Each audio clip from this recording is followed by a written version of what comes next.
Hello, everybody, and welcome to the Risen Unstoppable League. Joining me on the desk is going to be a first-time caster with us, Polaris Prime, and my name is Terrain. I haven't been on the Risen stream before, but I have done some stuff for the Divine League under Akuma, so I'm pretty familiar with how this is looking out. Well, we have seen Diamonds and Master Tier players in some other leagues. This is going to be our Gold and Platinum League with our match between Oasis. Actually, that isn't quite their name. It's Oasis Buddies versus Bonk Hype House. I'm looking forward to this match. I've heard some good things about Bonk, but what are your thoughts today, Mr. Polaris Prime? How you doing? Hey, can you hear me? Yes, we can. Oh, okay. Fantastic. So, this is my first time casting, so kind of nervous, but other than that, I'm looking forward to this game. Obviously, this isn't like LCS, but it's always fun to, see friendly matches. And normally I see a bunch of college matches considering I'm part of the Northeastern Esports group, so it's always fun to see matches such as these. Yeah, I know that. Oh, I'm seeing Visions cast under my name. Um, but yeah, it's always fun to see how collegiate transfers into the amateur leagues. I'm sure you're used to watching a lot of collegiate, and then amateur can tend to be a little bit more organized at times as far as the teams go, because these teams have chosen very much that they want to be together. They have made their rosters. They might even be under an organization in some aspects. I know some of the teams in the lower leagues, like Unstoppable, might be more of pugs to group together, have some fun, and compete in a league to get some winnings. But when it comes to collegiate, a lot of times players don't know each other before going in. They have to learn to work with a new team, and sometimes it can lead to less coordinated play in a lot of the positions. Then when you get over into stuff like Dominate and Unstoppable, Divine especially, you've got these extremely organized rosters that are really ready to get into the game and get into playing an aggressive style. They like to play together, and we're going to be heading into Champ Select to get some bans going on right now. Can't wait to see what they have in store for us. So we take a look over at our pro draft. You can see some priority bans heading into the bot lane for both teams, banning out the flex picks of the Seraphine as well as Nautilus from Oasis. I think these are two smart bans to get out early, and you can really set up for a style of play, or at least take away the large flex that you have with Seraphine between going mid, ADC, or support. It's definitely a good pick to get away very early on. We're starting to see this first pick priority into the jungle for Oasis. I mean, what's so crazy is that the Hecarim and the Nautilus ban is like how much high impact they have in like team fights. I could totally also see why Jinx is like one of their priority bans, considering how she can be a hyper carry in the late game. A lot of times as well with these lower elo divisions, a lot of the players have less diverse champion pools. So some of these picks, like perhaps the Jinx or more specifically Rek'Sai in this instance, are champions that may be a little niche at times. I know Jinx is really strong right now, but in terms of other AD carries that are available, there are also some other really strong picks, and you might ban out other options. Sivir has also been a really strong option as not exactly an answer to a Jinx, but something that offers a lot of similar attributes. But Rek'Sai, you never see people pick Rek'Sai anymore. She's been gone for so long. And you can already see that Udyr and Lilia have been locked in. We have our junglers confirmed. And now Silas being drafted, Silas and Tristana being drafted as perhaps flex picks between mid and AD carry and top lane when you're talking about the Silas. I personally think the Silas pick is quite a good one against Ornn, especially since he can also recreate and steal the same ult as like Ornn and Victor.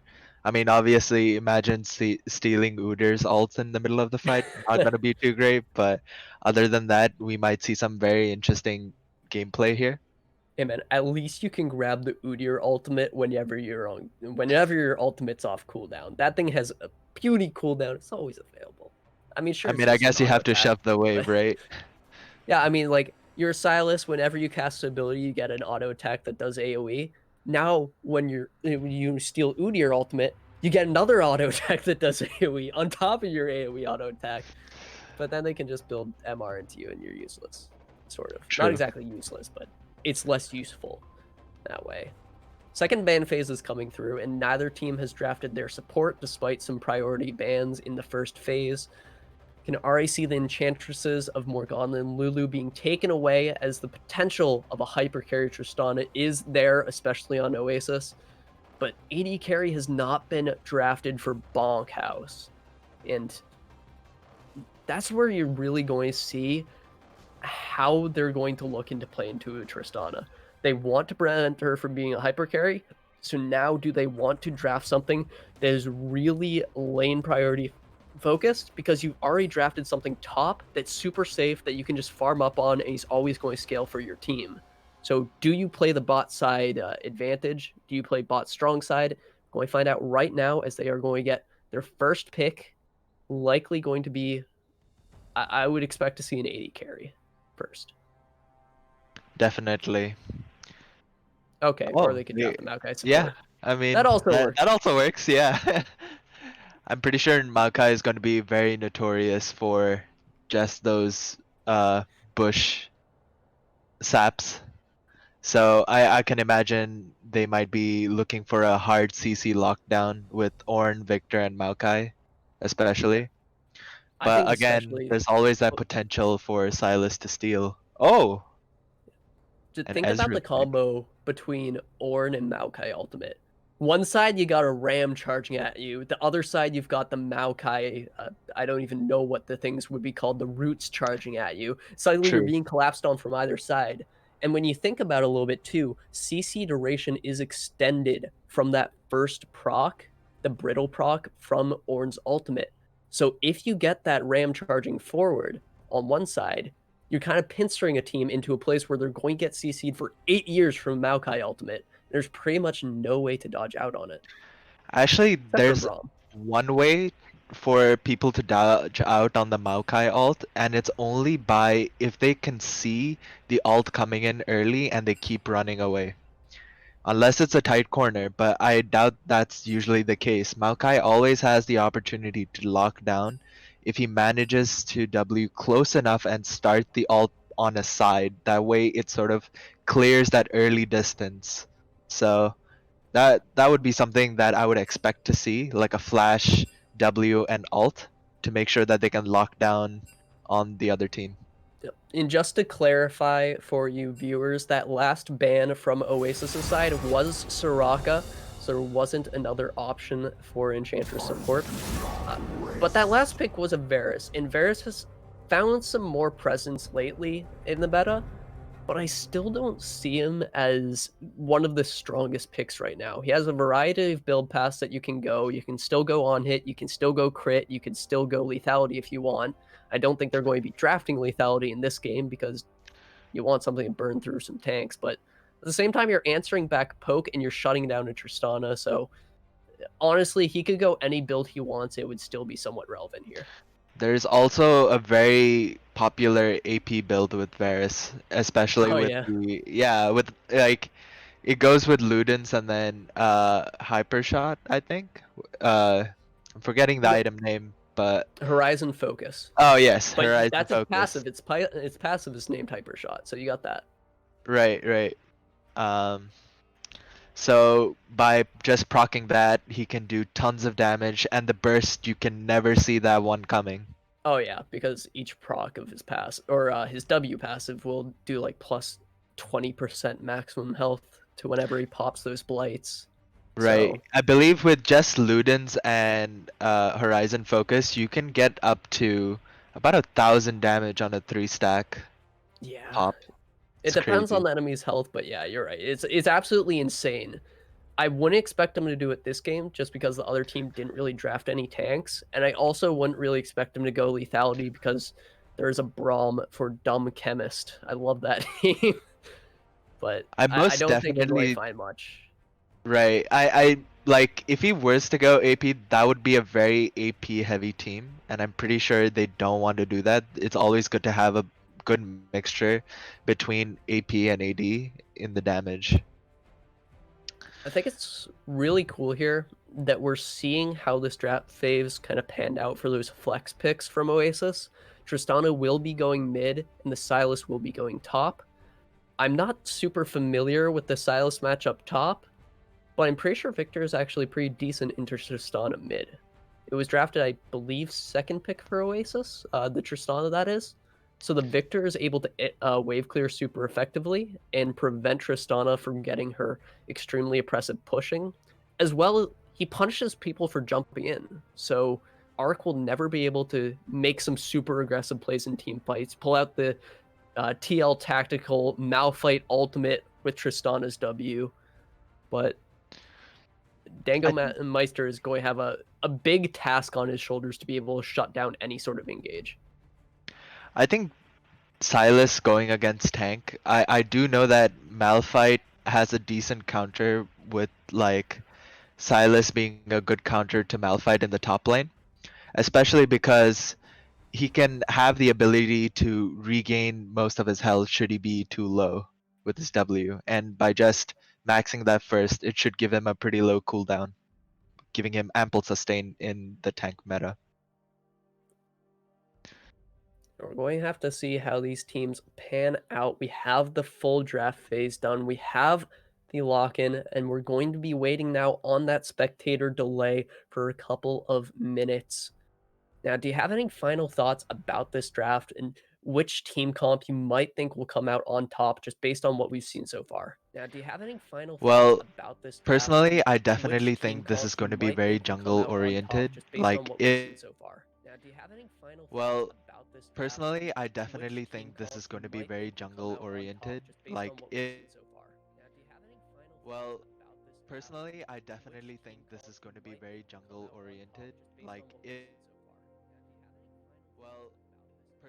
I which definitely think team this comp is you going to be might very think will jungle. come out on top just based on what we've seen so far? Or maybe the other team is also undefeated.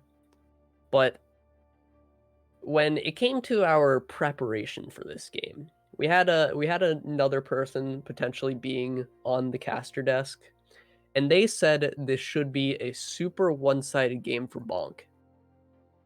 Now, I'm not super familiar with Bonk Hype House, but they have some fire up behind them. They have some backing. They have some belief in their abilities to be able to stomp this game, and is really going to be on Oasis' shoulders to prove this prediction a little bit wrong.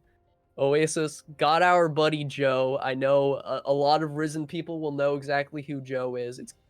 He is going to be on the Ezreal in this game, the 80 carry for Oasis, and his team is confident. We're going to see if how the confidence will phase into a team that's already shown a little bit of intimidation to our production staff. I mean, I certainly think that if this is going to be a quick 2 games, then they do not want that Ezreal to scale and essentially become into a very menacing poke champion in the later stages. Yeah, later stages of the game, I would have to give a lot of favor to Oasis's comp later in the game.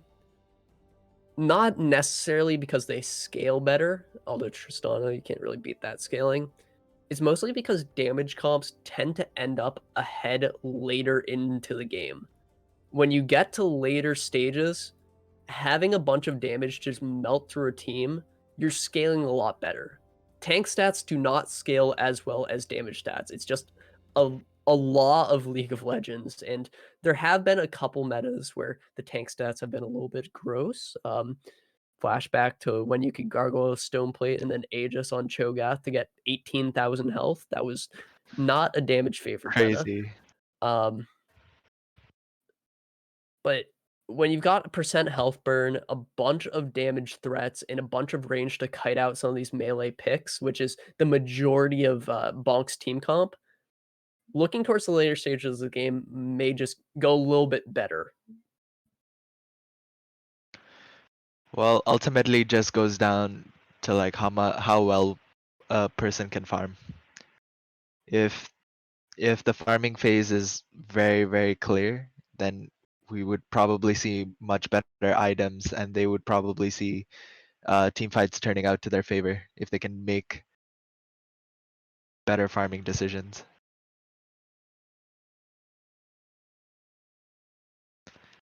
Yeah, we're going to almost be into game. We're in the loading screen right now.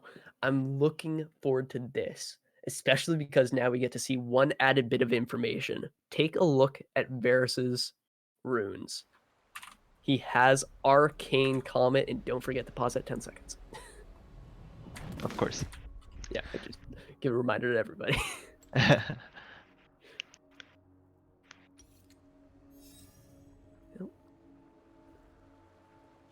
Did take the Comet. Comet is the typical way of playing the AP build, or sorry, the lethality build. Could also Especially be for the AP, poke. but Yeah. yeah, he could have just opted into taking Comet just as a laning presence sort of thing. So it might just be to help out with his E in poke. Okay, 3, 2, 1, unpause now. We're going to see how he opts in, but with that tier being picked up as his first item, I'm pretty sure this is going to be a lethality Varus. I think that's the nail in the coffin there. Welcome to Summoner's Rift. Are we seeing potential invade here? Potential invade. This tends to be what happens when a team groups as 5 walking into the enemy jungle, but a ward will spot it out. Dango Meister will be able to prevent that invade from happening, and very little information is gained from Oasis here. They didn't get a deep ward to spot out where the enemy jungler is starting, and you can see all the Will way the onto Udyr the get blue caught side out? of Oh, Oasis. okay. It's not that he was looking to steal the buff or to get caught. He gets that ward right outside of blue buff, and that will see if Lilia starts on the top side of the map and where she's going to path immediately after taking her buff. If a certain amount of time has passed, you'll know if she goes to Gromp, you'll know if she goes to Wolves to clear straight towards bot side, and that will spot out a lot of the clearing pace for Fazil. I'm sorry if I got your name wrong, but this is a lot of information that Bonk is going to be starting out with that will put them in an advantage towards the early stages of the game, and maybe get them some summoners blown in an early gank. I think it's very interesting that Lilia is going for the no leash. I mean, if you can start without a leash, with Lily and Kane can most of the time do, it takes away that downtime that bot lane may have. They can get to lane, make sure they get the XP, make sure they get the CS, and on top of that, you can kind of fake out the opposing jungler into thinking that you're one camp less than what you have done. And that can mean the difference of having level 3 early in the game. So imagine you clash at Scuttle Crab and somebody's level 3 versus somebody else's level 2, even though that should literally never happen. Like, that will automatically be a winning fight for whoever's level 3 in the jungle. Sometimes depending on the champion, but when it comes to these fast clearing junglers, most of the time it's going to be very dependent on that level 3.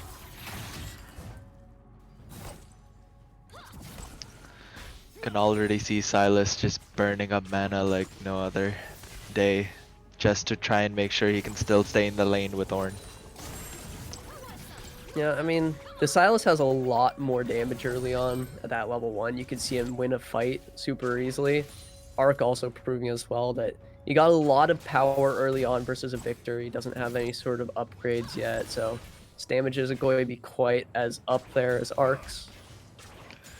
Getting the lane pushed in for when scuttles are spawning is going to be very big for Oasis. I think the rework on Victor's passive was actually pretty huge, considering they had to. His original passive was literally buying a core from the shop, and now that being removed, I think that offers so much more to Victor, considering he can just get his upgrades by just farming. Yeah, I mean, he technically had to get them by farming before, but now he gets 25 stacks towards his upgrade if he gets a kill or assist on a champion, so it's very scary for Arc if he does end up dying there. That could set up Victor for a pretty prominent snowball. Don't want that happening this early into a game. Most definitely. If that invade went through, that would have been so huge for the Victor as well. Take a look at top. Flundergooben is a little bit too far up, but Zohir isn't able to land the Swirl Seed. That's some damage missed out. Flash is still burned from the Ornn, though. So that will be a trade of a summoner for just some presence in the top lane. And Oasis come out ahead early on.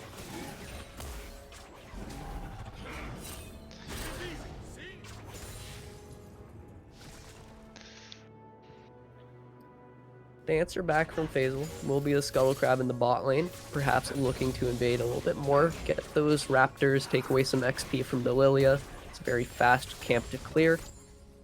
If I were Tristana right now, I would figure that, okay, I know Udyr was mid earlier, wasn't top side, maybe I should roam down towards the bot side to be able to pressure with Lilia. Isn't going to walk down, wants to catch that CS. Udyr is going to go unpunished for the most part. But this is a potential dive angle here for the red team. Never mind. First blood goes over to Dumb Chemist. The answer back is Faisal getting a kill. Immediately traded back for a second onto Dumb Chemist. But all the way in the mid lane, another fight is breaking out as a bomb is onto Dango Meister. Losing a bunch of his health. Doesn't have to burn any sort of summoners to get out. Just going to lose a lot of lane pressure. I think it was incredibly hasty of them to go into a tower dive, especially when there's a Braum. It would be much similar to how it would have been with, let's say, a Leona, especially since they can immediately stun you in the tower and you're taking tower aggro. That's a very easy secure for very defensive champions who have very good lockdown potential. Yeah. Also, both the kills went on to Braum. That isn't who you want them to go on, but the other team also got their kill onto the support, and it was the first blood gold to Braum, so that is 700 to start the game very early on. And as a support, getting that gold very early on, it isn't as good as other champions, to be fair, but it still feels really nice to already have a bunch of those core items building towards. You work very well off of components in the early game, so just getting something like a Kindle Gem this early, it just feels so nice in laning phase. And you can see Dumb Chemist is going to abuse that as much as he can, since Varus isn't really dealing any damage to it at this point. But a gank is here. There's no vision to spot out Faisal, and 2 men knocked up from the Bramble Smash. Perhaps a kill back onto Glazar, but he's going to have the flash away. Gets his kill himself, but the 2-kill Braum becomes a 3-kill Braum. The flash out to the Blast Cone. He's going to get out with his life. not quite the most even of trades as a kill went on to AD carry versus support, but still some good stuff to answer back from Dumb Chemist. I think now that their bot lane prio is lost, I'm pretty sure just securing the dragon is like clearly the obvious answer. We can see that Lilia is just trying to make sure return the favor to Udyr by just stealing the Krugs on the top side of the map. Yeah, she is up a little bit of XP. With that landing, this could be a potential dive in the top lane. Very low mana on the Sylas, but he does have the Call of the Forge God fuse onto Flunderglooben. Will be called. Going to use the Unstoppable to dodge out on the knockup, but there's no escape here. The sleep is on Zoe here to put him down. Swirl Seed to finish off that kill. Nice clean dive, finally, after many sloppy dives. It's going to go in the favor of Oasis. As on the opposite side of the map, the punish is in for Udyr. I must say, it's quite exciting considering how many plays are happening so fast. We're seeing so many ganks happen in such a short span of time. Zoe here didn't opt into back. Another fight nearly broke out, but that blast cone is going to get everybody out to safety. And honestly, I'm surprised that Faisal didn't pressure bot side more. He had a complete bot side jungle open up to take. Could have taken away the red buff, maybe even the Krugs as well if there was time. Instead, just goes for the kill play, and I don't know how much I like that. I think that was a little bit greedy. Maybe that might have been greedy, but I feel like, especially with Udyr, you want to utilize as much as you can of the movement speed and just being able to gank as many lanes as you can in that short period of time. Yeah, I mean, the early game will be a little bit more favored towards Udyr versus the Lilia, so getting the ganks is probably the best way to get yourself a lead. At least a lead versus someone who can farm just as fast as you. Right, especially since like Tristana's passive just makes her push very easily, doesn't allow her to freeze. I think it just really goes to show that, you know, this team really understands how the champions work, and they just want to make sure that they can punish anyone who overextends, for that matter. Flunderglooben a little far up, as you were saying. It's going to get engaged on, but there's no CC ultimates available from either of these blue team players. So Flunderglooben is just, or Flunderglooben is just going to walk on out of there, get away. Had to burn the flash, but still saving his life is better than giving the enemy team another 300 gold.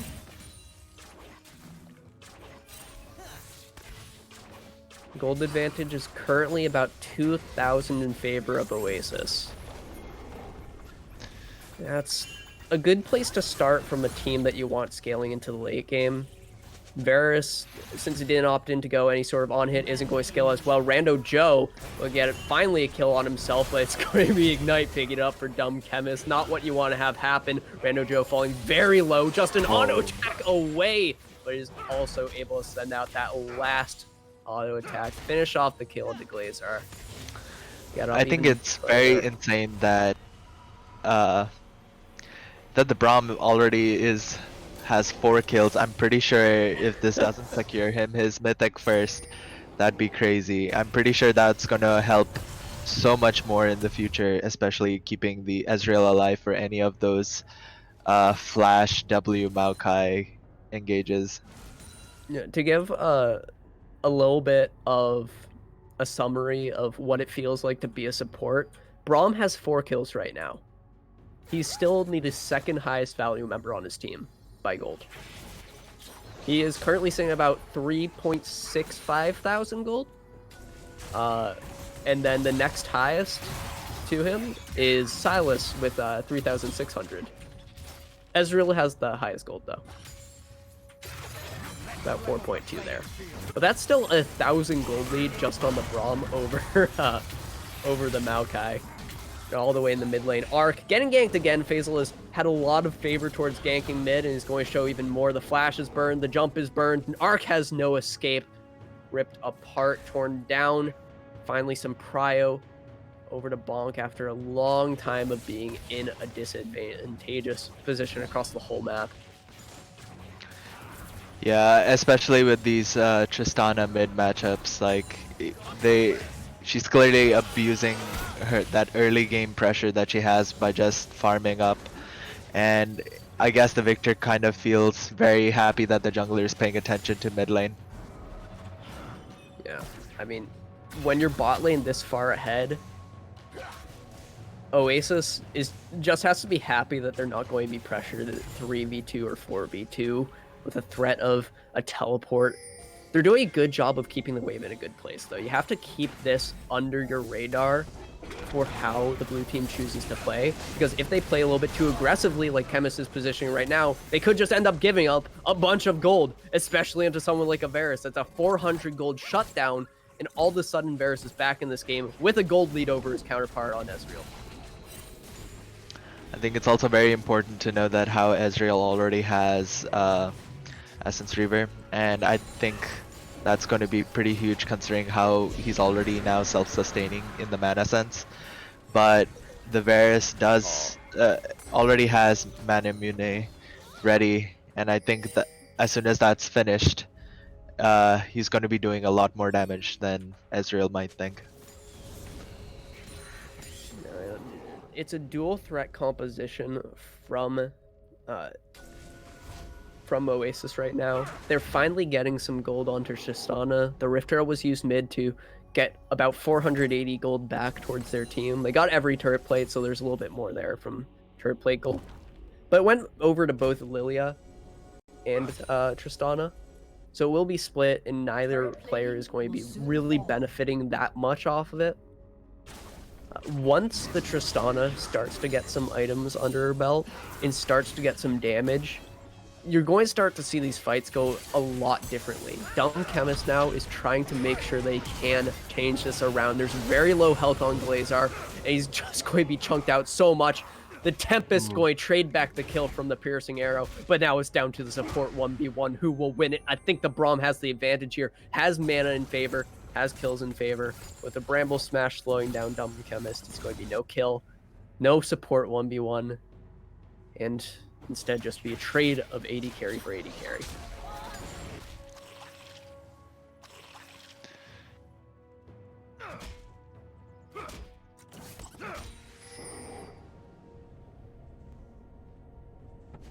Now, what are your thoughts about how these junglers have been performing so far in this game? Like, how is this itemization currently looking, and what do you think they're going to be doing as we head into mid-game, where perhaps Udyr starts to fall off a little bit more and Lilia starts to come online? I think it still depends on how much lockdown they can still sort of achieve in right now. Considering that Udyr already has Turbo Chem Tank, I think he can make use of this far better. And if Tristana still sort of keeps pushing in as she has been in the past, she'll be giving over a lot of gold. What I think is pretty interesting is that considering it's already 7-5 in favor to Oasis, we already see that the other team, the red side already has more experience than their enemy.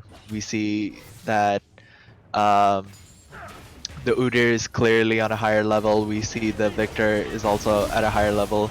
It is kind of concerning for Oasis if they can't. Yeah, the priority is shifted across the board. Well, there were solo lanes focused from one team. The other team is focusing bot lane, and Lilia, as I said, is coming online. Triple kill from a Swirl Seed to get ahead all the way in mid as well. Arc got a ton of damage on to Dango Meister, and there's no teleport available. This is two turrets being pressured, and Oasis is looking to get a ton of map presence and gold all of a sudden. I think majority of the gold going towards the Lilia is going to make her such a monster, probably shifting more of her power earlier than we originally anticipated. Wow. Two turrets going down at the exact same time, and on top of that, first turret gold on to an Ezreal. Like, it was a little bit even for a little while in terms of the 80 carries. Mostly because there was that big shutdown onto Dumb Chemist going over to Glazar. But all of a sudden, it's back up to a 1,000 gold lead for Rando Joe. He's back up to having an advantage. On top of that, Arc, thanks to getting that first turret, or rather than second turret, but still getting a solo turret, is also up in gold on his counterpart. Like, it's back to being advantages across the map for Oasis after a little bit of scare from Faisal getting a bunch of effective ganks off. Now we'll have to see if Joe has to get away here. Last bit of CC onto Le Petit Pompé is going to net the kill onto the AD carry, but all of a sudden Tristan is locked down, able to get a kill back, but isn't able to escape with the life. Glazar is pumping out the damage from afar, but Rando Joe did not fall, and Montusker is able to find a kill back onto the opposing jungler. But everybody's low on health, and nobody can cover this mid turret until Lilia gets here. Perhaps prevent some map control from going over to Bonk. I think it's already crazy that we are seeing almost a 5k gold difference in terms of the team itself, but Montusker isn't able to find the damage, but here's the three-man sleep. Another huge swirl lead. Zohir being the MVP of this mid-game. 2 more kills, make it 3 for Oasis. Rando Joe picks up another, and finally the dragon stacking is going to be here for the blue team as well. They didn't get the first 2, but they were able to pressure for the gold and get themselves these advantages, win this mid-game team fight. I think another thing that's would really scare me if I was the red side is that Lilia already has 10 stacks on her Dark Seal. If she is still confident and running strong, if she runs a Magi's, that's going to be very hard for them to come back unless they manage to pull all of their ultimates to make sure that they can lock down the Lilia. Yeah, lockdown to Lilia is going to be the name of the game, but soon enough it's going to be super hard to be able to get that lockdown. You can already see the Fiendish Codex purchased that will be going towards a Zanya's Hourglass if all predictions go correctly, which they should because that's a core item on Lilia. But she's going to be pumping out a ton of damage. Like you already said, it's on Bonk to be able to shut down the Lilia damage. But soon, she won't even have to be the damage. She already has 280 carries and a pretty high damage top laner on top of that. Her job is just to hit a bunch of people with a Swirl Seed, and then use her ultimate, get the sleep, make it nap time for Bonk. I think it's also possible that she might be going for a Cosmic Drive instead of an Hourglass. While the Hourglass might be a very good defensive item, I think the Cosmic Drive would probably bring her more presence for the movement speed.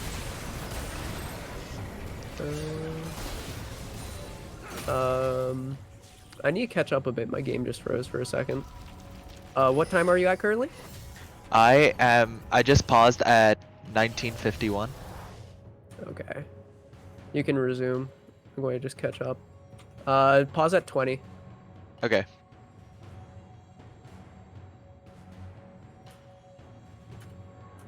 Okay. Ready? And 3, 2, 1, go. Sorry for that little mix-up. Little technical difficulties. Le Petit Pompé did fall. A nice pick for Oasis. They weren't able to get any objective control off of it, but it's still good to get those kills, get those openings, and even just get more gold onto your carry. And Faisal not having that the chem tank up now, it's going to be a little bit more safety to possibly look for a fight for Oasis. I think what is concerning is how big the goal lead is already shifting. We originally, just about 2 minutes ago, I was talking about how they had a 6k goal lead. Now they're almost over 7.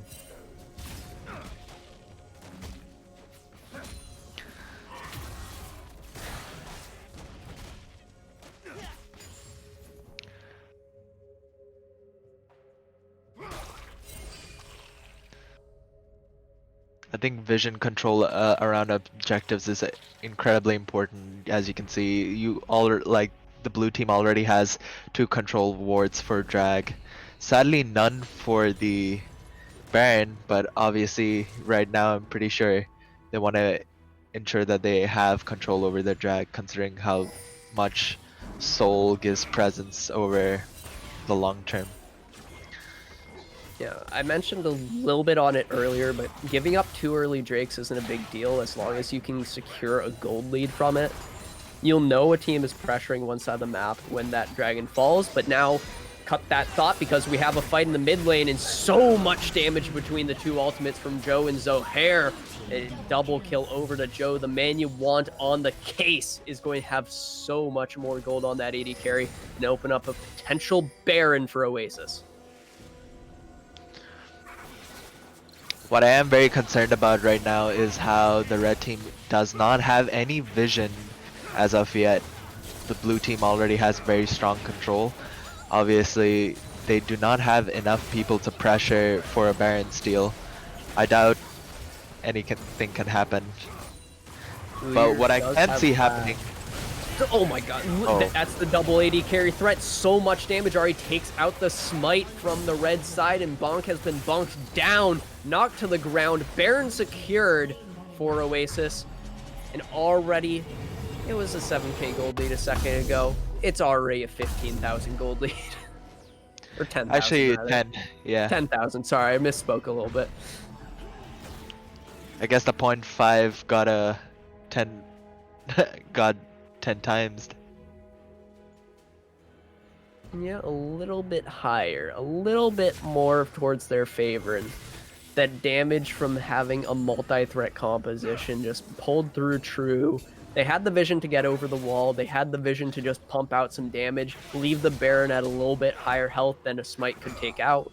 So Faisal didn't really have much of a choice but to stay until he had a Smite position, and it never came.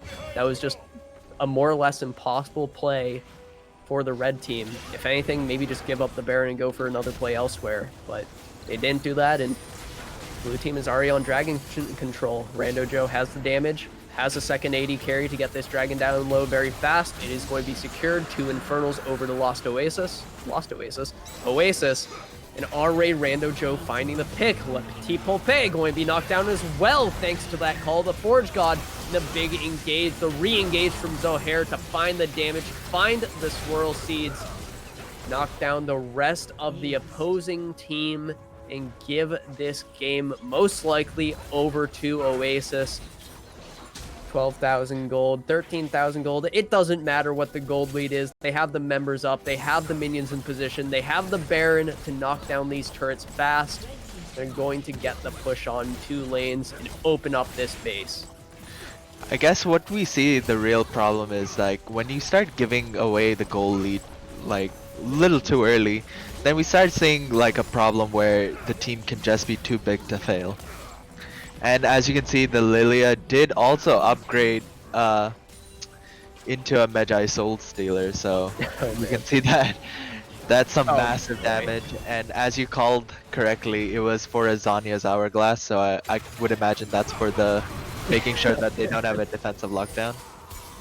You can see Oasis is just kind of like, yeah, we're going to have fun now.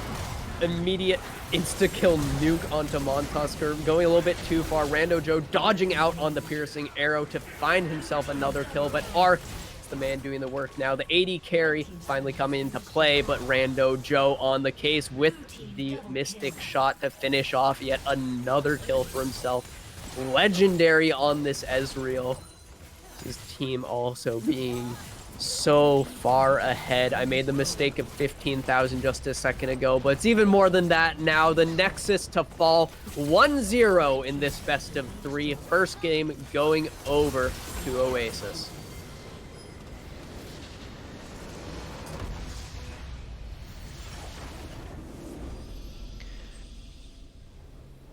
What do you think so far? I think I was correct on the prediction that Oasis was probably gonna get the win on this one, considering that they did have some very late scaling champions, which they did achieve to get based on those ganks. I actually got mixed up. Oasis was the god team to take a look at. They played this game so well, and I really love their draft too. Like after that game, it really shifts expectations to that more one-sided matchup in favor of Oasis.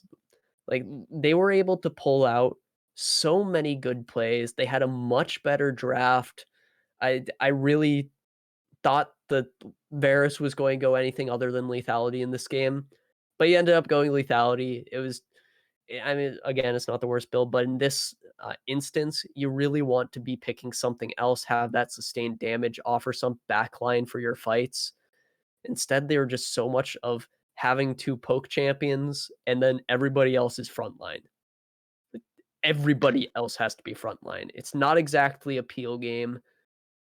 You have to play that front to back, and at every instance, you could see Montusker and Zohair just jumping the back line, getting huge damage out across the board, where Rando, Joe, and Arc just punch up from the backside. Like, they were able to get the damage across the team, they were able to get openings, they didn't have to worry about getting peeled off. All they needed to do was hit one ability, and then all of a sudden the fights were over. I think what's also very crazy and what shows a lot of skill in the team is how the Lilia was able to confidently get that swirl seed in and get those three or four enemy ult, and that's crazy considering how much damage that sort of does to everyone. In case you didn't know, if you've ever played all for one Lilia, you would see that no matter how far you guys are and no matter who actually procs Lilia's passive, the ult will hit everyone. Yep, it's a very similar thing with Twitch and using his expunge. You can expunge any poison on the map.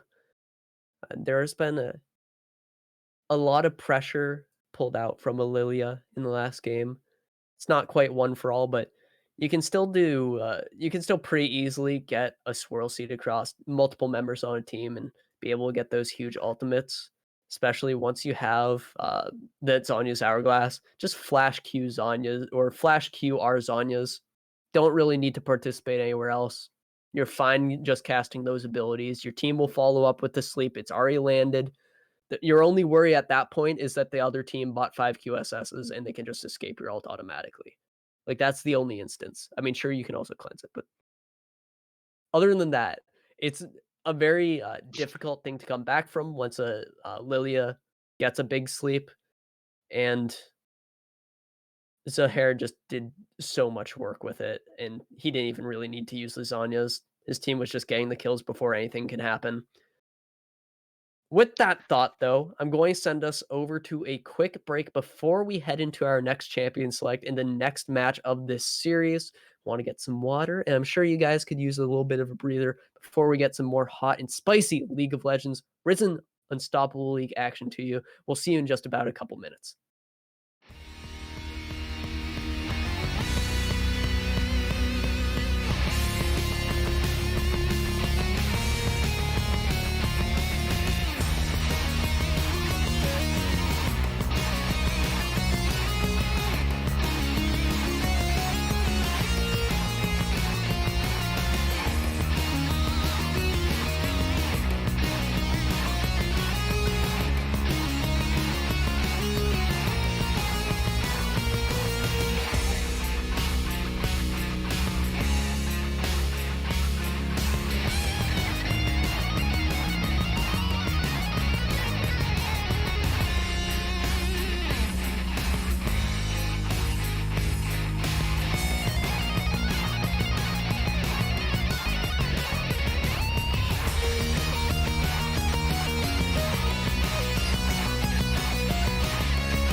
everybody, and welcome back to Game 2 of our best of 3 series in the Risen Unstoppable League. Got two action-packed teams, two teams that had a great last game, but Oasis Buddies came out on top over Bonk Hype House. Being said, we are going to be heading soon into the next champion select, as we're hoping that Bonk Hype House might have some extra draft ideas in their pockets to perhaps change up how this next game goes. Game one was a little bit one-sided for Oasis Buddies, but these teams have played with their teams before. This is by no means their first game of the league. Both these teams have played 8 series already. So having some additional drafts is going to definitely be an eye for everybody to have on Blind Hype House, and perhaps maybe we can get a third game. Maybe, just maybe. I think what's crazy was the amount of plays that were happening. There was so much going on.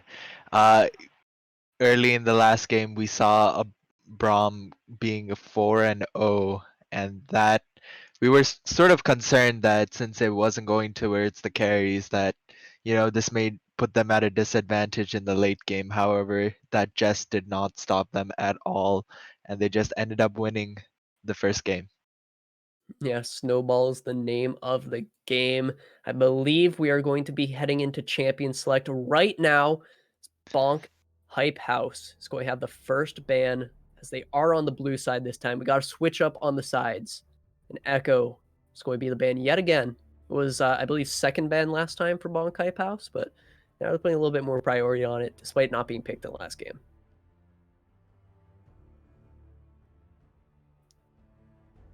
What do you think we'll get for the rest of these bans? Do you think there will be any different bans from Bonk Hype House?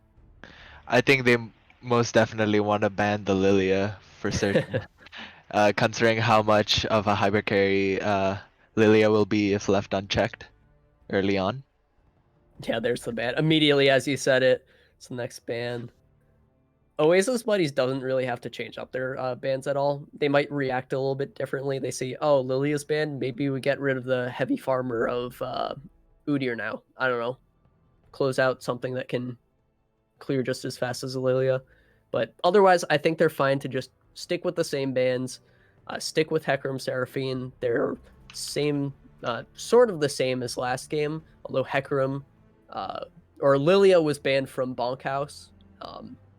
It's just this time switching up different sides, banning their different champions or the same champions of the previous game. But this time Ezreal as well is a changed up ban from Bonk Hype House. They saw Joe on it. They were just like, we can't have Rando Joe on this champion. It's just too little RNG for him.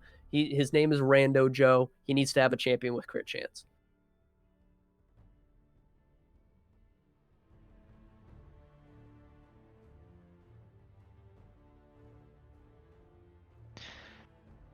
I think the Morgana pick may be interesting considering that they might want to get the lead on the Udyr. I know that Oh, they were wow. saving up for the supports to be near the end, but this time it seems like Oasis is feeling confident on the Morgana pick, which may be Morgana jungle considering the recent changes. Yeah, I mean, they drafted 80 carries so late last time. In general, they drafted the bot lane for the last 2 picks. And this time, both bot lane picks are just immediate for Oasis. They're just like, pick it up right now. We're getting it immediately. We don't want to wait. We just want to get these champions. We have the Morgana to play. Perhaps, since it was banned in the last game, they had this secondary duo planned out. And now they just have the confidence to be like, okay, we're picking Void Champion and Dark Demacia, I think, maybe champion. I am a little bit worried about Bonk considering that their top, mid, and jungle are the same champions. I was thinking that they might wanted to switch it up considering their first game did not go so well, but maybe that was just, one of those days and they might just pick it up on this one. Yeah, I mean, not having to worry about the Lilia or the Hecarim clearing just as fast as Udyr is pretty nice. Like the answers to Udyr have already been banned out. There is one more pick that could potentially be the response from Oasis, but I'm not sure if this player plays it. Skarner is basically but Udyr, but his ultimate actually does something, and he's also worse in the early game. I do know Skarner's that bad. Skarner is one of those champions that just has a very good lockdown, is one of those, secret picks that most people just, again, as you said, those are kind of those niche picks, but they just tend to really work out well if you know the champion.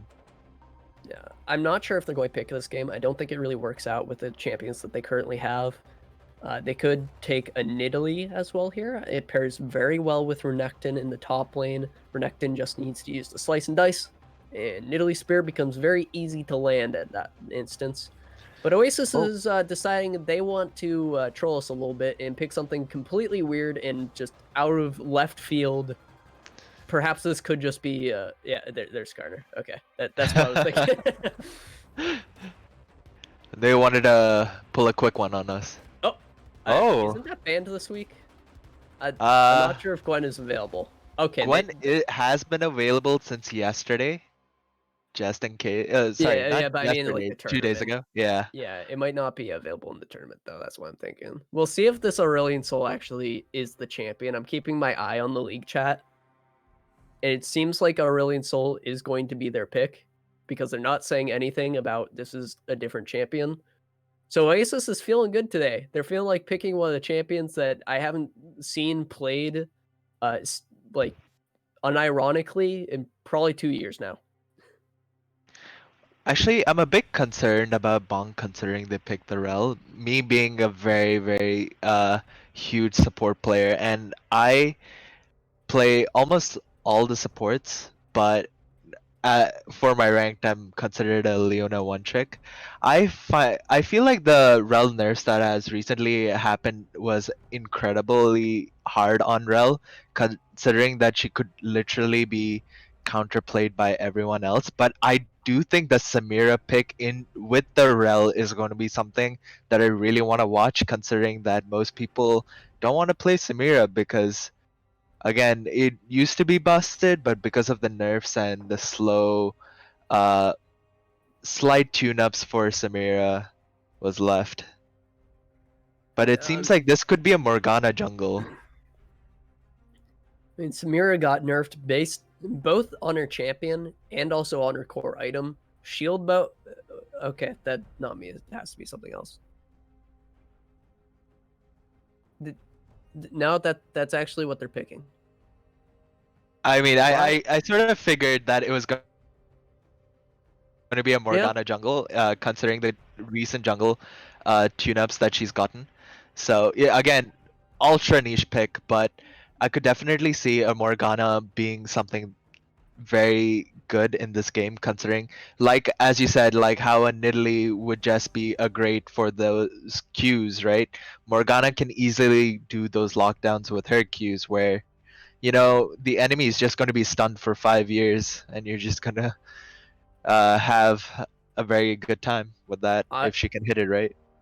I just love to hear the columns of Oasis buddies in this game. If they have like a coach or something, or even just their team going through their pick ban, there's like, let's pick this thing, and just I don't care where we put it, we're just picking it.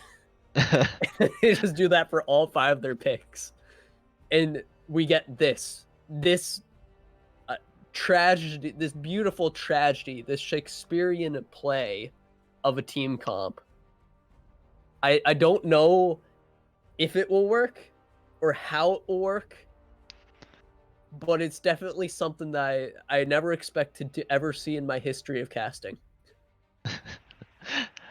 I think again, I feel like we're so used to watching the LCS and like those kind of drafts where you kind of think the champion pool is limited. It's always one of those, top high elo meta picks.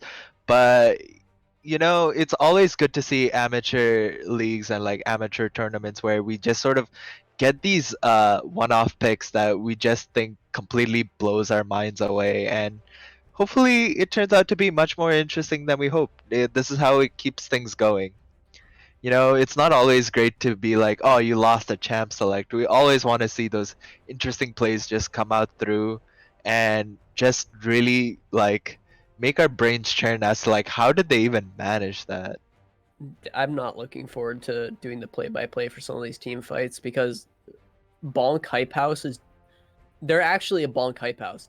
They have Bonk champion the top lane of Ornn, and then when they're in a team fight, everybody's just hopping everywhere. Udyr's running around at Mach 10 thanks to Phase Rush and maybe even a Cloud Soul later on. I don't know, but he can move real fast. The Victor's the only person who isn't going to just be blinking all over the place. Rel is going to jump into the sky and slam down and move everybody with her ultimate. Samir's just going to be dashing everywhere.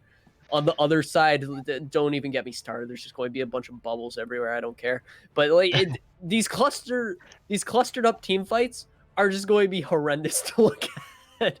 Everything's just going to be going all over the place. That being said, last game there really weren't any team fights. It was just pick after pick after pick with small skirmishes every now and then. So maybe we won't even see the horror show that could be upon us. I definitely think that uh that this time that Bonk uh has a better sort of, wombo combo team that could just sort of make sure that they have the better extended team fight. But depending on how the picks goes, uh, we might just see Oasis just going. Again, I still feel pretty strong about like this all depends on how well they clear. I do know that Morgana has a very successful clear depending on Oh yeah. what the skills she picks initially. But if the Udyr gets the drop on her, we might see a complete change for Oasis. Yeah, I mean, like Oasis played so well in the last game towards playing a momentum style. And if I were to take like an educated guess on what this team comp is supposed to do, it's going to be lockdown and roams from Aurelion Soul. On Morgana jungle, you clear really safely and fairly fast as well. But you can also set up really strong ganks with your Dark Binding. Like, that's a ton of CC just in one ability. Sure, you have to land it, but when you have an A-Soul as well roaming with you and a point-and-click stun on your Renekton, it becomes a lot easier to land those skill shots and create those crucial plays.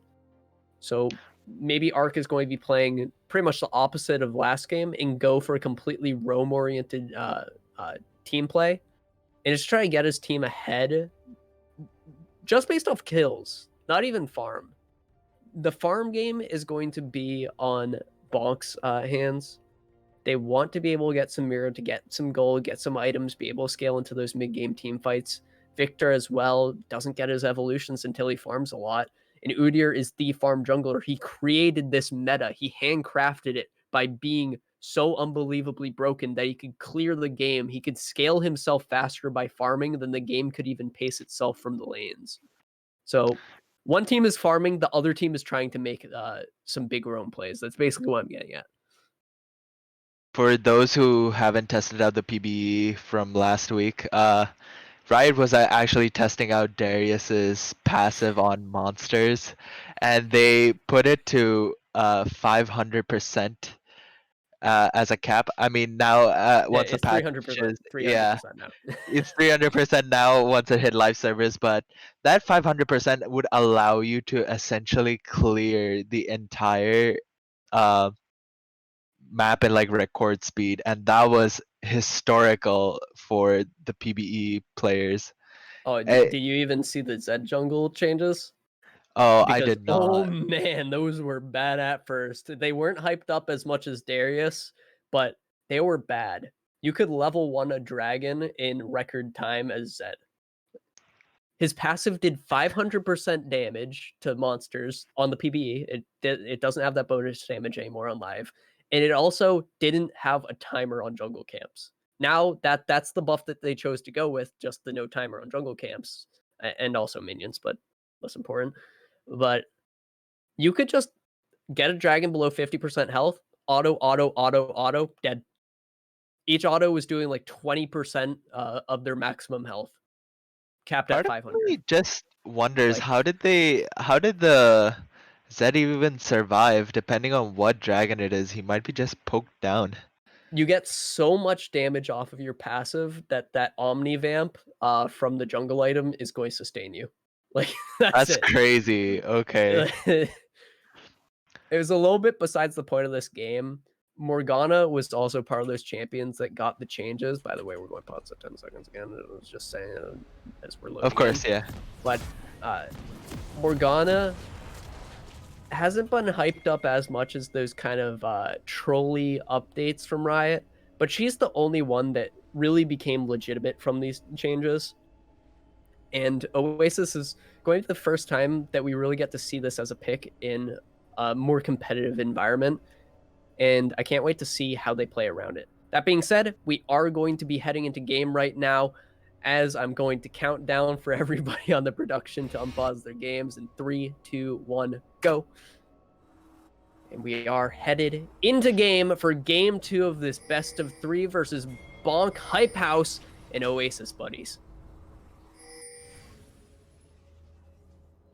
I gotta say, the thing about like selecting skins especially, what is so interesting is the lighter the skin is and their visual effects, it's actually easier to detect in the Summoner's Rift, considering if you increase the contrast enough. But what used to be very notorious in the past Summoner's Rift, before we have this new Summoner's Rift sort of feel to it. Uh, uh, the second Deep Terror Thresh used to be so notorious for his hooks because when he was released and in the old Summoner's Rift, his Q would blend in with the bushes, making it almost invisible to people, and that was a lot of people got really mad at it because it was almost like a pay-to-win skin, Yeah. and that was something that I remember was very, very notorious. And after Riot decided to, finally give Summoner's Rift a bunch of love and create this sort of uh, place we see now, I think it's much better. Yeah. Like, now that you mentioned that, you can actually see how Riot's design philosophy has kind of changed in skins. When you look at, I just realized they switched who's playing what on their team. Rando Joe is now the support. But aside from that, never mind, we're just going straight into a gank. Rando Joe gang flashed on immediately. This pace of the game is already so much higher. Ignite's being burned, multiple onto Rando Joe, but just enough healing to get himself out of there. 3 summoners burned from Oasis, whereas only 2. Just a flashing Ignite, flash from Faisal, and Ignite from Le Petit Pompey. Love that. As much as it's a totally fine thing to do, I hope that it's not because that Bonk is just so desperate to get that early lead. We don't want them to burn all their summoners just for that one kill, and it's gonna hurt them so much when they are unable to secure those kills.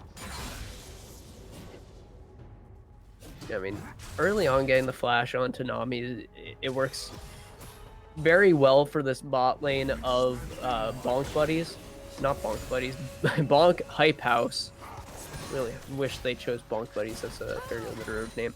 But getting the summoners burned on Rando Joe is going to open up so many opportunities for them to just hop on to Oasis's bot lane. Rel's crash down, super reliable at hitting in the early game, especially onto immobile champions like Nami. And on top of that, Samira loves to just jump onto the opposing champions, get her stacks up really fast, and get some bonus damage on her Q as well. Guaranteed Q hit. So, top lane, simple trades going out. Mon Tusker being able to play a little bit more pressure since he did pick that Bruiser of the Renekton. And my god, Morgana already finished a full clear. I can assure you that Morgana pick was not troll. I considering that Morgana pick, I had a good feeling that the jungler from Oasis just has this sort of playstyle where he wants to go in and basically be the center of attention, What where he is gets everyone happening? down. Dango is dead. Like they knew where Morgana was. She just walked through a ward.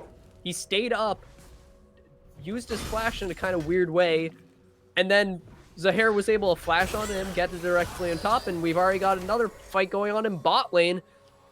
It's not looking good for Oasis We are bot. also Flash going to was see a champion. collapse. Yeah, Oh, Arc no. used the collapse, but you're already under turret. You can play safe. There was pings of Mia's in mid lane as well as the jungle could see that Acel roam, so they're able to play it safe, but still really kind of strange play from Dango Meister to just stay for that long, and perhaps kind of greedy to think that Morgana was going to hit the binding.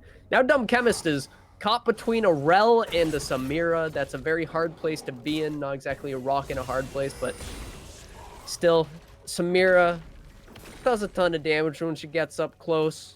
Getting that kill is going to be huge for the snowball potential, and she's already 600 gold up on her opposing AD carry. I think what a lot of people don't really see is that Samira has been getting slight buffs from those hard nerfs. They definitely did increase her AD per level, and I think that really did help Samira quite a lot when when the initial nerfs sort of hit her. Also, another thing I think is that while most Samiras tend to like go just after shield bow, they tend to try and get the collector for that early secure. Most of them tend to like forget about how much sustain they sort of need to just keep going with their ults. So normally when I was sort of playing with Samira, I sort of noticed that getting an early bloodthirster just really helps so much to just make sure that that laning phase, no matter what it is, like near the end of laning phase, you're still sort of going, and you're still sort of able to stay there and sustain yourself.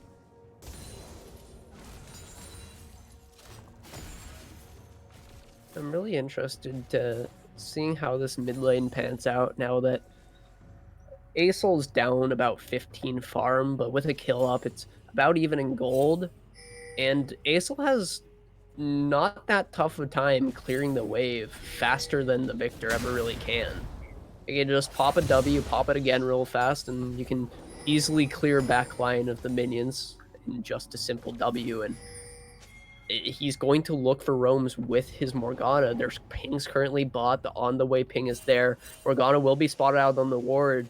The pings are there to mark the escape here from Bonk Buddies, but Glazar is going to have to use a clever dash to get out, as well as the flash from Le Petit. A simple getaway. A nice plan, but in the end, 4 members of pressure from Oasis are going to be put towards that dragon instead of getting some kills bot. I think they might have seen some more success if the Aurelion Sol managed to like sort of use his like collapse a little earlier, that possibly. But let's see, this is a pretty early drag, and let's see if they can secure it. If Yeah. Nobody's there to answer it. This is just going to be a simple uncontested clear confirmation. Is only a first dragon, is the least useful of all the dragons in the game, because Rift Herald may not be up yet. In this case, it wasn't. So in the end, you're just getting 10% cooldown on your ultimate, and that doesn't do too much. I mean, there's a lot of decent ultimates on the red team, but you're looking to stack your dragons no matter what, and dedicating a bunch of people towards the dragon early game, it doesn't actually give you all that much, especially if it's something like one Ocean Drake. You don't actually get that much scaling from it, and the other team can just get gold while you dedicate your members elsewhere, get some XP advantage as well, and all of a sudden that first Drake ends up being more detrimental to you than otherwise.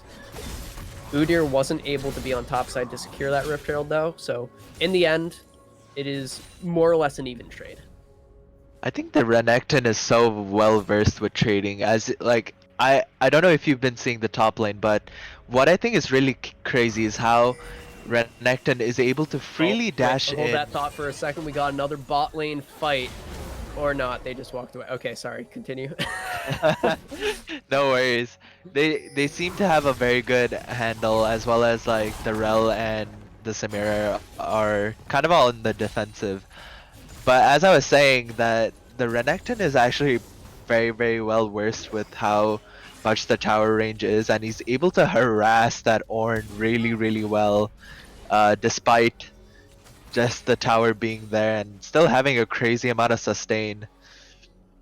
Oh yeah, Redectin tends to do that sort of thing. He gets life on hit with his Q. He has a Vampiric Scepter as well. His runes, I can't see his secondary runes right now, but I'm going to have to hold that thought as Dumb Chemist has already been flash stunned by Phasal. Does have the flash, does have the ult as well to try to get away. I think that will just be Oasis getting their distance. Heal has to be burned to save the lives of 2 members. In the end, it's honestly a better trade for Oasis. Definitely, I could definitely see that coming, but I feel like if their priority shifted to the Nami, who is considerably weaker, they might have seen a pick success over there. But obviously, the Udyr did flash onto the Kaisa, so they obviously managed to get away. I know that Oasis is able to get almost a 1k goal lead. But let's see how this pans out.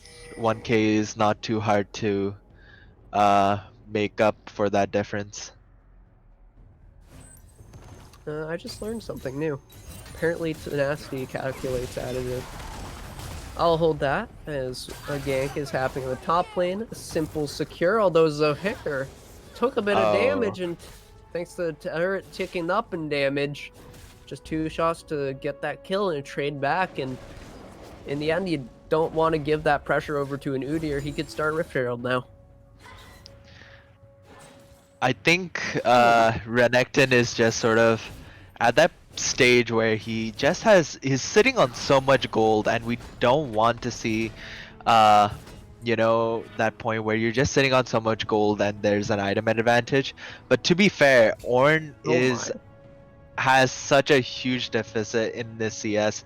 It's the Renekton clearly has twice the Ornn Yeah. CS, and I think that's going to be very difficult to come back from. Sort of. With Ornn, it's not so much about getting your individual CS as it is about getting XP. Because as soon as you hit like level 14 and going upwards, you automatically get your team 5,000 gold per level. Or 1,000 gold per level. Because you upgrade each item for about 1,000 gold. So even if you're down in gold on that Ornn, if your team is doing their job in letting you scale towards late and just surviving in general, which is the case for this game for Bonk, they're not giving up too many kills or objectives or a gold lead to the other team. They're going to be able to get that scaling, get that gold lead back in their favor as the game continues, especially as Renekton falls off. That being said, Glazer is going to be engaged on, doesn't get the disrupt in time, can't block all those projectiles. The TP was here too as well for Montusker. And Oasis find themselves a bunch of kills, 2 in the bot lane as the next dragon is about to respawn. I think another thing I feel like is very difficult is that you that Bonk really needs another body to sort of be the tank, be able to engage. They can't keep counting on the Rel, since the Rel might just be able to be there for the initial part but may not be able to survive later on. I Red think team has there's already a lot of pressure for top lane to sort of succeed, considering that it's always considered as the island. But in this case, we can see that Oasis is able to not make that so much as an island, but completely integrate them into the game as well.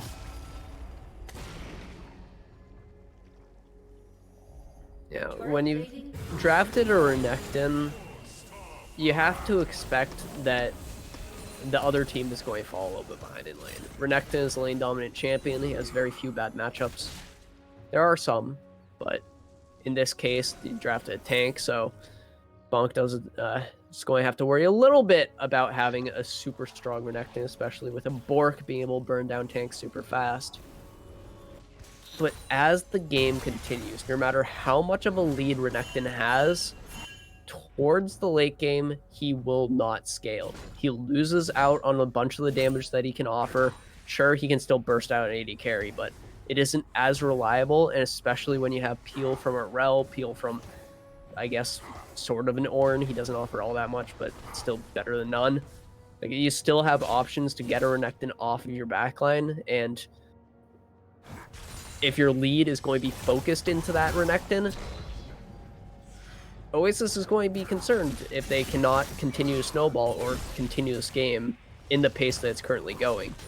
We got some kills in the bot lane, and now they're going to have to be a little bit afraid of having some members join their enemies. Bonk I think what's also very interesting is that Renekton already has managed to finish his first item, considering that it's not a mythic, but rather the fact that he managed to finish Blade of the Ruined King. That's absolutely terrible when you're if you're going against that and you're a tank. We got a fight in the bot lane. Glazar is exhausted right now. The ultimate is here, is just barely missing out on the kill on Rando Joe, but you've got T Pompey still in the fight and damage to offer. 2 kills over to the blue team as Montusker takes a turret shot, might not find himself a kill onto that Ornn, and now Arc is looking for a kill of his own. Faisal, he's just going to run down Joe. I don't think there's much getting away from this Udyr. He is the fast champion. He is just going to run her down.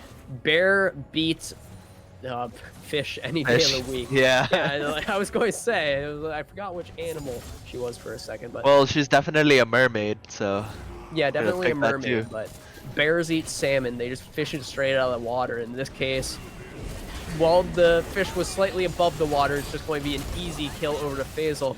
Arc not so easy though. He has the fancy feet, has the fancy flash, but the rundown is here. Stunned up, the final auto attack to finish off the kill in the 1v3. It's also able to get the opposing team off the turret. Sure, some plates fall. Well, not plates, but the turret nearly falls. And a perhaps answered back kill here from Dumb Chemist is able to get one, but Glazar is in the fight, has the damage, has the ultimate, has the style. Well, he does get a triple kill. It will fall over to Zahair, making it a bot lane sort of centered ace. You know, I gotta say, like, I really appreciate the dedication towards voice lines as well. If you notice that when you spawn in as Samira, you might get a dialogue that says, "My name is Samira, short for styling on people." And I think that's one of those voice lines that I really appreciate, because not only does it feel like a meme, it sort of makes you feel like, you know, if you do play the champion really well, it kind of feels like, you know, that's your motto. That doesn't even make sense. How does Samira stand for styling on people? Well, I guess if you get an S, you'd find out. Oh, I've never gotten this ever in my life. No, nah, pretty sure that's not true. It is not. That would be quite sad. Speaking of sad, you got a bear just being attacked by a dragon and an alligator. I'm not sure if the bear wins that one. Dango Meister just has to watch his pet fall in the jungle. The 2 solo laners of Oasis doing so much work. The turnaround with the ultimate from the dragon is able to find that second kill. A little bit too far up his Dango. And Oasis doing so much work from their solo laners. Arc and Montusker are just so far ahead of their counterparts. If we take a look at the goal graph real quick, observers, you can just see their individual advantages. Sure, Arc doesn't look all too far ahead, but he's been responsible for creating so many of the advantages in the side lanes to get his team turret leads. And on top of that, going back to Montusker, he's at a 3,000 gold lead. Now we've got to fight in the bot lane, though, as we're going to have to hold on to the gold dots. But it's not all that much of a fight, as Oasis just bursts down the opposing team, and with the teleport, everybody else is just going to be zoned away. Third Dragon and Dragon Soul points over to Oasis. I want you viewers to know that how exactly terrible it is to go against a Morgana jungle, especially since the Morgana already has finished an Everfrost. Right now we see that the max duration of a Morgana Q can be 3 seconds, but right now it's at I guess just the third one. So we're seeing a 2.5-second duration on the stun with an extended duration of 1.5 seconds. That is 4 seconds of a lockdown, and I think that's crazy, especially when you can pair it up with the ultimate, which is just ridiculous of how long that duration can be. I zoned out for a second, to be completely honest. For background context for this stream, I got 4 hours of sleep last night. I then woke up early in the morning to go to work. I went to work for 8 hours, in which I cleaned up mouse poop for about 3 hours of it. Today has been one of those days, and Zohair is having one of those moments. He's going to be engaged on by the bear, has to burn his flash to get over to the blue wall, get himself some safety. Oh my god, that's dangerous. Dango Meister is going to get the distance with a little bit of a walk away, a little bit of zone.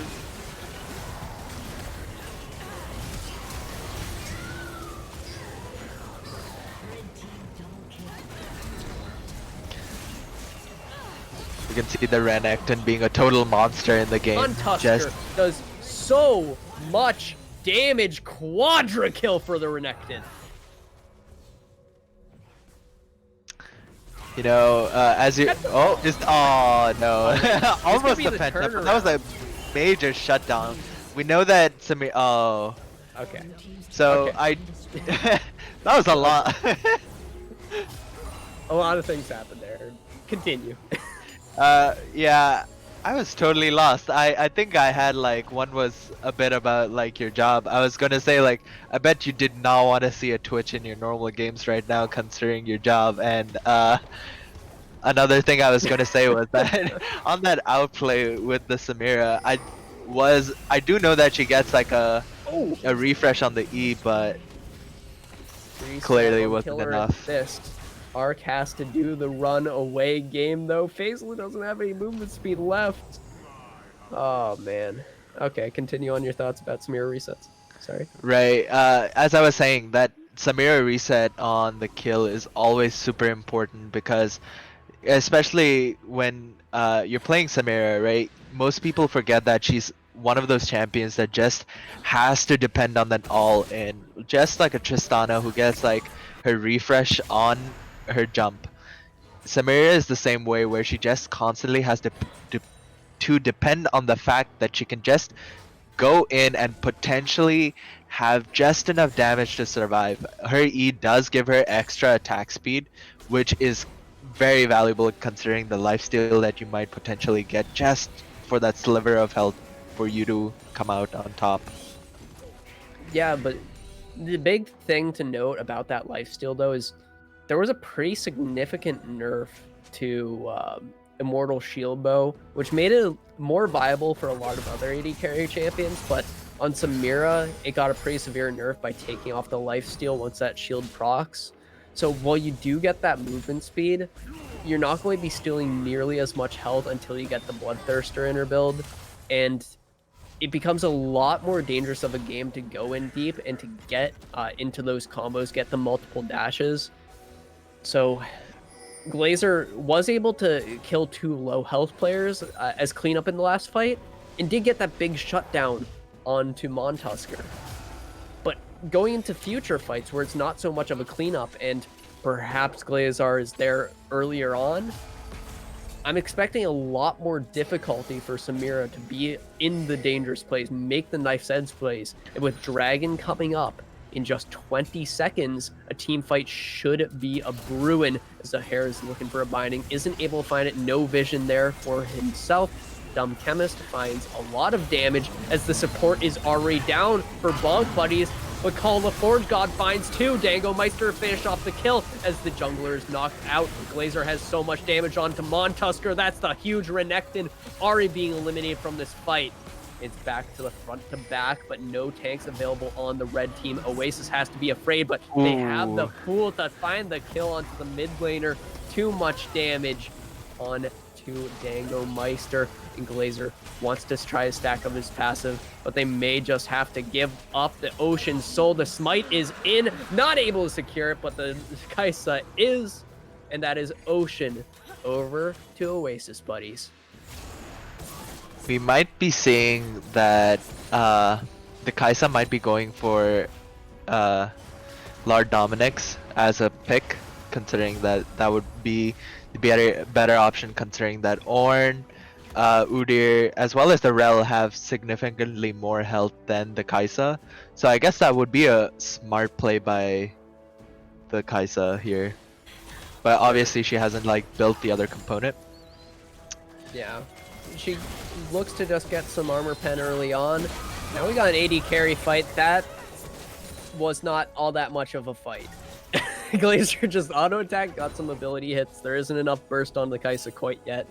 And then the style. I think that's when the Inferno trigger just one shot you and you can't do anything. Well, at least Kaisa's ult is going to be up for the next team fight. We do know that the red team has the soul point here, so hopefully that will grant them the sustain to see the rest of the games here. Yeah. If you're Kaisa in that situation, you gotta be wondering to yourself, I got no wards in the river, no wards in the enemy bot side jungle. I am semi-immobile. I cannot really flash away from most of the opposing champions. Why am I positioned up that far? And why do I not react to this Amira coming directly at me? I do not know. Perhaps she thought she could win the fight, but Dumb Chemist, it's a little bit too confident. Oasis is still in the lead. They still have the Ocean Soul. Perhaps that was a little bit of a factor towards giving the confidence to Dumb Chemist.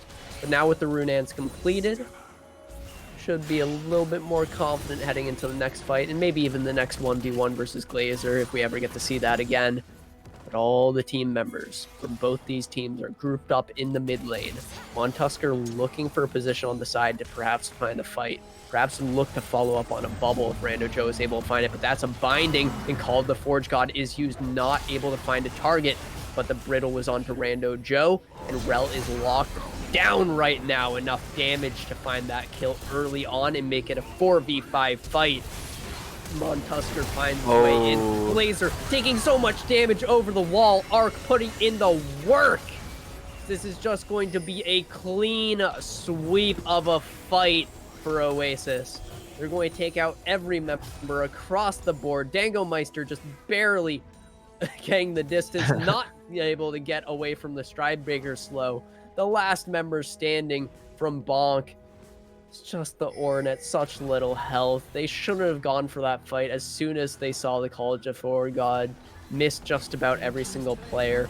And the base is being cracked open now as Oasis buddies have found themselves another dominant gold lead and perhaps another kill onto the Ornn with the amount of tank burst from Dumb Chemist. Well, right now, Ornn has just sort of achieved his passive where he has the upgraded into like a Rim Forge Grasp.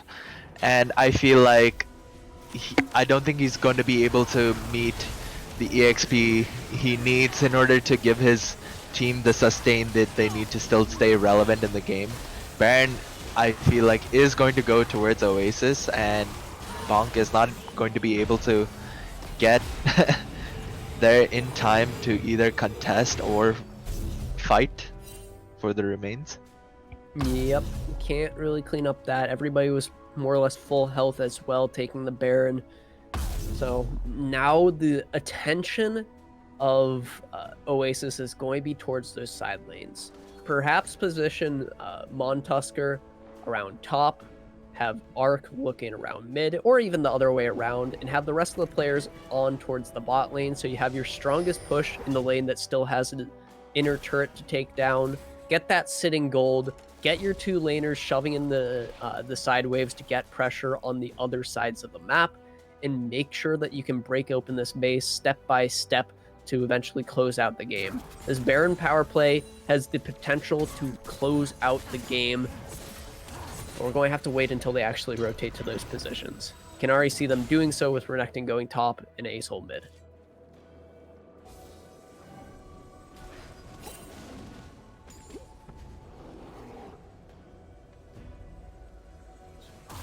I guess there should be a little bit of attention put towards the Dragon Timer. There is a potential win condition still available for Should Bonk. they secure the Yeah. Elder? It will help them out in a fight. The fights haven't been super close. Faisal was on the verge of being spotted out there, but it's not going to be seen. The flank is not spotted out until now. It's going to be here. Zahir finding the immediate kill onto Rel. The opening is just not going to be made, and like everybody is just falling already. It's just an immediate sweep. The Dragon's Breath going across the entire opposing roster, and Oasis is just going to look out to close the game here. They've got minions in the mid lane. They don't even need to go mid. They're just going to add insult to injury and take that bot in him. Close out this series with the biggest buffs available with a 2-0 sweep and a massive gold lead in both games. Continuing their undefeated spree and going to go 9-0 so far in this league. Unstoppable division. They're truly looking unstoppable. I only feel like what's a missed opportunity is that we couldn't really hear what they were talking through, especially in Champ Select, as you said earlier. You were talking about that Morgana pick being kind of troll, but as you can see, like that It's Morgana niche, pick not so really. much troll. Yeah. I mean, you know, you were clearly getting thrown off there, and what I thought was amazing was that uh, they the clear confidence that the jungler has to make those lockdowns and make the victory possible. Yeah, making the Pittman victory possible. It wasn't just possible, it was more or less guaranteed from their play. They just put up such good work in just about every position they had to. Bot lane for a little while on Oasis was looking a little bit scary. They were a little bit behind on that Samira after getting 2 kills onto her early on.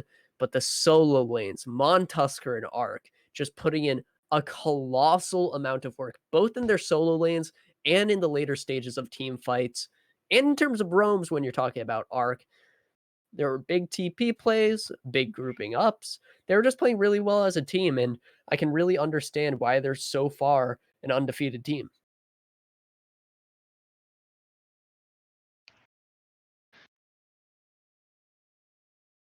You can just look at the gold values on each members.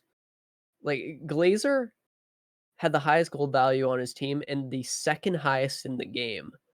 But just look across the board on the entire side of Oasis buddies. Just about everybody had a massive gold lead on their opposing player.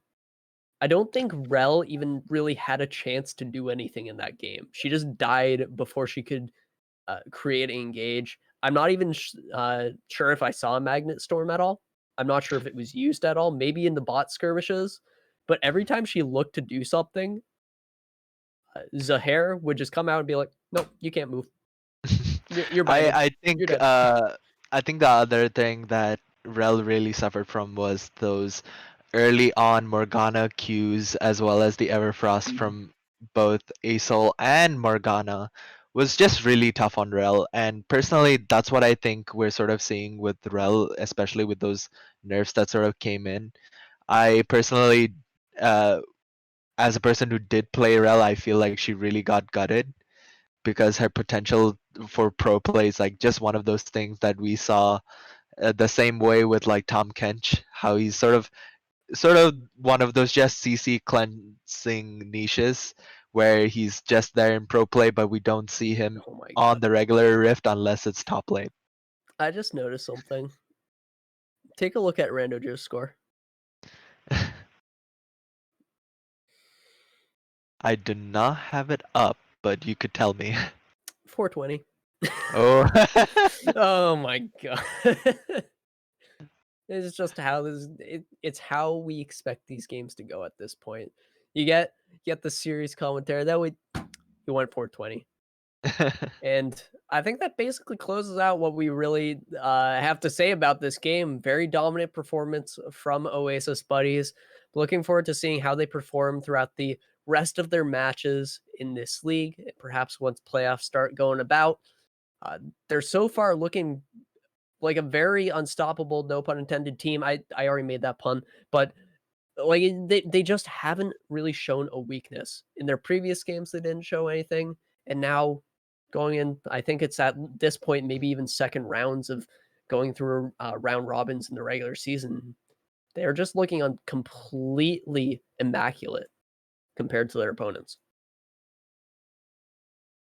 I feel like what would definitely help for any future games is to, definitely make sure that, the jungler of Oasis doesn't get those large CC ultimates going for their team that really just makes the team fights. So obviously, we can see that Oasis is going strong. I'm pretty sure that their performance will still be going well, and overall, they're a very strong team. They're very formidable. So I'm very excited to see what team can really just, put a screw loose in their teamwork. Yeah, I think that being said, we're going to be just about ready to close up this stream. I have been Terrain. This has been Polaris Prime. I might be on the wrong side when doing my hand signal there. But on behalf of us, the rest of the broadcast team, thank you guys for watching, and we'll see you tomorrow for some more Risen action.